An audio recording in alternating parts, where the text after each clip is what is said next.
ജിയോ സന്ദേശത്തിലേക്ക് എല്ലാ മാന്യ ശ്രോതാക്കൾക്കും ഹൃദയപൂർവ്വം സ്വാഗതം. നമ്മുടെ ഇന്നത്തെ പ്രതിദിന ധ്യാന ഭാഗം ലൂക്കോസിന്റെ സുവിശേഷം 24 അധ്യായം 1-2 വചനങ്ങൾ. അവർ ഒരുക്കിയ സുഗന്ധവർഗം എടുത്ത് ആഴ്ചവട്ടത്തിന് 1-ാം ദിവസം അതികാലത്ത് കല്ലറയ്ക്കിലെത്തി കല്ലറയിൽ നിന്ന് കല്ല് ഉരുട്ടിക്കളഞ്ഞതായി കണ്ടു. ലൂക്കോസിന്റെ സുവിശേഷം 24 അധ്യായം കർത്താവായ യേശുക്രിസ്തുവിന്റെ ഉയർപ്പിനെ പ്രകീർത്തിക്കുന്ന ഒരു അധ്യായമാണ്. യേശു കർത്താവ് ഉയർത്തെഴുന്നേറ്റു. അത് ചരിത്ര സത്യവും വിശ്വസിക്കുവാൻ കൊള്ളാവുന്ന സത്യവുമാണ്. ഈ കാര്യം ദൈവത്തിന്റെ പരിശുദ്ധാത്മാവ് ലൂക്കോസ് മുഖാന്തരം നമുക്ക് വെളിപ്പെടുത്തി നൽകിയിരിക്കുകയാണ്. ഈ അധ്യായം നാം പഠിക്കുമ്പോൾ 5 പ്രധാനപ്പെട്ട തുറക്കപ്പെട്ട അവസ്ഥകളെ കാണാൻ കഴിയും. ഈ അധ്യായത്തിൽ തുറന്നു എന്ന് പറഞ്ഞിരിക്കുന്ന 5 പ്രസ്താവനകൾ, 5 അവസരങ്ങൾ കാണുവാൻ സാധിക്കും. ഒന്നാമത്തെ കാര്യമാണ് നാം വായിച്ച 2-ാമത്തെ വചനത്തിൽ. അവിടെ ഒരു തുറക്കപ്പെട്ട കല്ലറ കാണാൻ കഴിയും. യേശുവിൻ്റെ കല്ലറ മാത്രമേ ലോക ചരിത്രത്തിൽ തുറന്നിട്ടുള്ളൂ. ബാക്കി എല്ലാ കല്ലറകളും അടഞ്ഞു കിടക്കുകയാണ്. ചെറിയാൻ സാറ് പാടിയത് ഉലകമഹാന്മാർ അഖിലരും ഒരുപോൽ ഉറങ്ങുന്നു കല്ലറയിൽ, നമ്മൾ ഉന്നതൻ യേശു മഹേശ്വരൻ മാത്രം ഉയരത്തിൽ വാണിടുന്നു. അതെ, നമ്മുടെ കർത്താവായ യേശുക്രിസ്തു കല്ലറയെ തുറന്ന് ഉയർത്തെഴുന്നേറ്റു. അതുകൊണ്ട് ടി.കെ. ശമർ സാർ പാടിയത് ഇങ്ങനെയാണ്: മൃതിയെ വെന്നവൻ ഉയർത്തെഴുന്നേറ്റു, ഇതിനെതിരാരും നോതിടും, ഹൃദിബോധം ലെവനുള്ളോലെല്ലാം അടിപണിയും തൻ സന്നിധവും.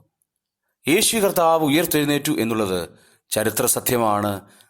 ആദ്യമായി കാണാൻ കഴിയുന്ന കല്ലറ തുറന്നു.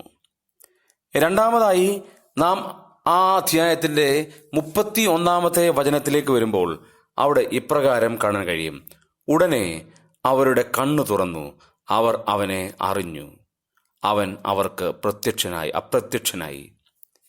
എമോസിലേക്ക് പോയ 2 ശിഷ്യന്മാരുടെ കാര്യമാണ് പറഞ്ഞു വരുന്നത്. അവർ വളരെയേറെ സമയം ഈ അപരിചിതനായിരിക്കുന്ന യാത്രക്കാരനോട് കൂടെ ഉണ്ടായിരുന്നു. അവർക്ക് ആ കൂടെ യാത്ര ചെയ്ത ആളിനെ മനസ്സിലായില്ല. ഒടുവിൽ അവർ ഭവനത്തിലെത്തിയപ്പോൾ അവർ ഈ അതിഥിയെയും കൂടെ വിളിക്കുകയാണ്. യേശു മുമ്പോട്ട് പോകുന്ന ഭാവം കാണിച്ചിട്ട് അവരുടെ കൂടെ ആ ഭവനത്തിലേക്ക് വരികയാണ്. അവിടെ വച്ച് യേശു കർത്താവ് അവരുടെ കണ്ണ് തുറക്കുകയാണ്. ഇതുവരെയും അവർ യേശുവിനെ അറിഞ്ഞില്ല. നസ്രയനായ യേശു, ഉയർത്തെഴുന്നേറ്റ യേശു ആണ് ഞങ്ങളുടെ കൂടെ വരുന്നത് എന്ന് ആ അപരിചിതരായ യാത്രക്കാർ അറിഞ്ഞില്ല. എന്നാൽ കർത്താവ് അവരുടെ കണ്ണ് തുറന്നപ്പോഴാണ് കർത്താവിനെ അവർ മനസ്സിലാക്കിയത്. പ്രിയമുള്ളവരെ, കാലാകാലങ്ങളിൽ നമ്മുടെ കണ്ണും സ്വർഗത്തിലെ ദൈവം തുറന്നതുകൊണ്ടാണ് ഈ മഹോന്നതനായ ദൈവത്തെ നമുക്ക് തിരിച്ചറിയുവാനായിട്ട് സാധിക്കുന്നത്. ഇന്നും ഈ ലോകത്തിൽ ഈ സത്യദൈവത്തെ തിരിച്ചറിയാൻ കഴിവില്ലാതെ ഒരുപാട് ആളുകളുള്ളപ്പോൾ ദൈവം നമ്മുടെ കണ്ണുകളെ തുറക്കുകയും നമുക്ക് കർത്താവിനെ കാണുവാൻ ഇടയാകുകയും ചെയ്തത് തന്നെ എത്രയോ ഭാഗ്യകരമായ ഒരു കാര്യമാണ്. മൂന്നാമത് 32-ാമത്തെ വചനത്തിലേക്ക് വരുമ്പോൾ അവിടെ കാണാൻ കഴിയുന്നത്, അവൻ വഴിയിൽ നമ്മോട് സംസാരിച്ച് തിരുവെഴുത്തുകളെ തെളിയിക്കുമ്പോൾ നമ്മുടെ ഹൃദയം നമ്മുടെ ഉള്ളിൽ കത്തിക്കൊണ്ടിരുന്നില്ലയോ എന്നാണ് അവിടെ കാണാൻ കഴിയുന്നത്. അവിടെ ദൈവത്തിൻ്റെ പരിശുദ്ധാത്മാവ് രേഖപ്പെടുത്തിയിരിക്കുന്നത് അവിടെ തുറക്കപ്പെട്ട തിരുവെഴുത്തിനെ കാണാൻ കഴിയും. തിരുവെഴുത്ത് തുറക്കപ്പെട്ടു. അവർ വഴിയിൽ യാത്ര ചെയ്തുകൊണ്ടിരുന്നപ്പോൾ കർത്താവായ യേശുക്രിസ്തു തൻ്റെ വചനം അവരോട് പറഞ്ഞുകൊണ്ടിരുന്നപ്പോൾ അവർക്കത് മനസ്സിലായില്ല. എന്നാൽ അവരുടെ ഹൃദയം ഉള്ളിൽ കത്തിക്കൊണ്ടിരിക്കുകയായിരുന്നു. തിരുവെഴുത്തുകളെ തുറന്ന് അവർക്ക് വേണ്ടി കർത്താവ് കൊടുക്കുകയായിരുന്നു. ചിലർ ദൈവത്തിൻ്റെ വചനം സംസാരിക്കുമ്പോൾ നമുക്കും അങ്ങനെ ഫീൽ ചെയ്യും. കാരണം നമ്മുടെ ഹൃദയം ഉള്ളിൽ കത്തുകയാണ്. ദൈവത്തിൻ്റെ പരിശുദ്ധാത്മാവിന് വിധേയത്വത്തിലായി നാം കത്തുന്ന ഒരു അനുഗ്രഹീത കാഴ്ച. തിരുവചനം തുറക്കപ്പെട്ടാൽ മാത്രമേ അത് സാധ്യമാകുകയുള്ളൂ. 45-ാമത്തെ വചനത്തിലേക്ക് വരുമ്പോൾ അവിടെ കാണാൻ കഴിയുന്നു, തിരുവെഴുത്തുകളെ തിരിച്ചറിയേണ്ടതിന് അവരുടെ ബുദ്ധിയെ തുറന്നു. ശിഷ്യന്മാരുടെ കാര്യമാണ് ഇവിടെ പറഞ്ഞിരിക്കുന്നത്. ശിഷ്യന്മാർ യേശുക്രിസ്തുവിനെ കുറിച്ചുള്ള ഒരുപാട് സംശയങ്ങളും യേശുക്രിസ്തുവിനെ കുറിച്ചുള്ള കാര്യങ്ങളിൽ ഒരുപാട് ചഞ്ചലിപ്പുമൊക്കെ ഉണ്ടായിരുന്ന സാഹചര്യമാണ്.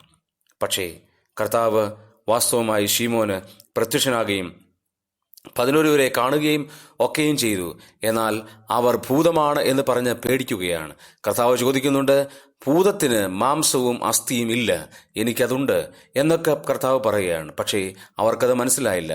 കർത്താവ് ഇങ്ങനെ പറയുന്നു, മോശയുടെ ന്യായപ്രമാണങ്ങളിലും പ്രവാചക പുസ്തകങ്ങളിലും സങ്കീർത്തനങ്ങളിലും എന്നെക്കുറിച്ച് എഴുതിയിരിക്കുന്നതൊക്കെയും നിവൃത്തിയാകുവാൻ ഇടവന്നു എന്ന് പറഞ്ഞിട്ട് കർത്താവ് അവരുടെ ബുദ്ധിയെ തുറക്കുകയാണ്. അതുകൊണ്ട് അവർ കേട്ട ദൈവത്തിൻ്റെ വചനം അവർക്ക് അതേ അർത്ഥത്തിൽ മനസ്സിലായി. പ്രിയമുള്ളവരെ, നമ്മുടെയും ബുദ്ധിയെ ദൈവം തുറന്നതുകൊണ്ടാണ് നമുക്ക് ദൈവത്തിൻ്റെ വചനം മനസ്സിലാക്കുവാൻ സാധിക്കുന്നത്.